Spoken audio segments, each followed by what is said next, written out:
Texas is a great example as to why you shouldn't have your power grid privatized and only working for your state. Texas power grid is not connected to the United States power grid, so this is why they struggle.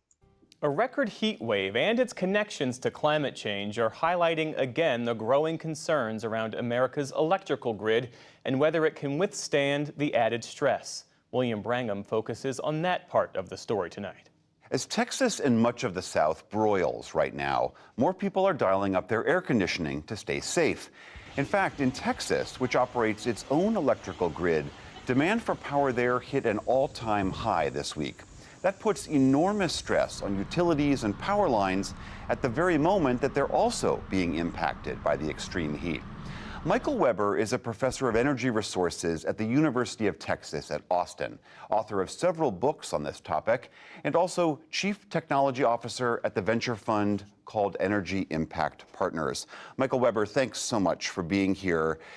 Just some table setting here. When we talk about the grid, what specific infrastructure are we talking about? Is it the utilities? Is it power plants? Is it the lines? What is it?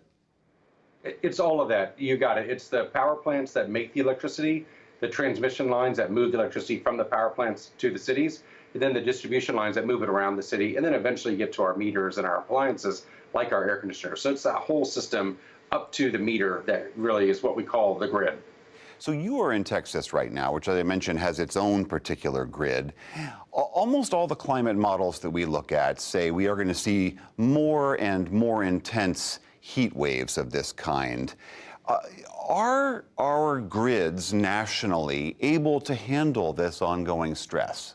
It's going to be a strain. We basically built our grid for the weather of the past. We built out the transmission system mostly from the 1930s, 1970s. A lot of our modern power plants we built in the 70s and 80s. There are some newer ones, but it was cooler then, and we need to prepare the system for a hotter future, which means, as you said, more frequent and intense heat waves. It also means longer lasting heat waves. The heat dome we're feeling now in Texas and the high temperatures and high demand for air conditioning might be the new normal. Next year might. Eventually, people will have to leave Texas because it's just going to get too hot, just like Arizona and other places in the Be West. hotter. So we have to prepare for that. And that means making sure the power plant's reliable. It also means that the transmission lines, the power lines are reliable. It also means things like more efficient air conditioners and better insulated homes. There are a lot of things we have to do to make I mean, once the Hoover Dam dries up, there is not going to be any power for the the West. whole system more robust. One of the things I was struck by in my research is how Texas is really a leader in renewable energy, and solar farms growing like crazy in Texas, and it's saving a ton of money for ratepayers there. But I understand that there's also a lot of conservative pushback arguing that renewables are not reliable and they're not sturdy for the future. What does the record show on that front? That's a great point. So we have built a lot of wind, a lot of solar, a lot of batteries. So we're at the sort of front edge of this in many ways on the cleaner technologies. We also have a lot of nuclear, coal, and gas. We've got a mix of just about everything in Texas. And the political pushback really is pushing forward this idea that wind and solar are not reliable. But what we found in Winter Storm Uri, the February 2021 storm that led to the deaths of hundreds of people and a massive blackout, it was the natural gas infrastructure that froze up, and natural gas, coal, and nuclear power plants that went offline. And we're finding now that solar power plants really perform well when it's sunny outside, no surprise, and those are the same days as hot. So solar has been particularly helpful for. Oh, but if we use too much solar power, it's going to cause the sun to explode, according to some right-wingers. But yeah, surprise, surprise, solar panels work when it's sunny out. For us right now, especially since we have like 8 to 10 gigawatts of thermal power plants, these traditional power plants like coal and gas offline. Solar is really helpful. The hottest days, it's not so windy. Wind is doing okay, but not great. So it's good to have a mix of everything. And renewables in particular have been stepping up in these heat waves and saving us a lot of money while also avoiding a lot of emissions. More importantly for Texas, the wind and solar power plants don't need water cooling. The water is scarce in Texas. So we're getting a lot of benefits from renewables, but truthfully, we have a diverse mix, and that's really helpful.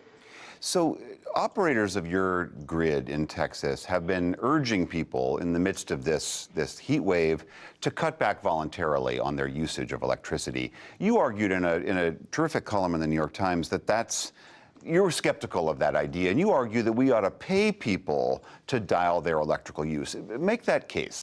How can you expect people not to be using their AC and stuff during a heat wave? I mean, if it gets to like 100, 110 outside, it's gonna be about that inside a house.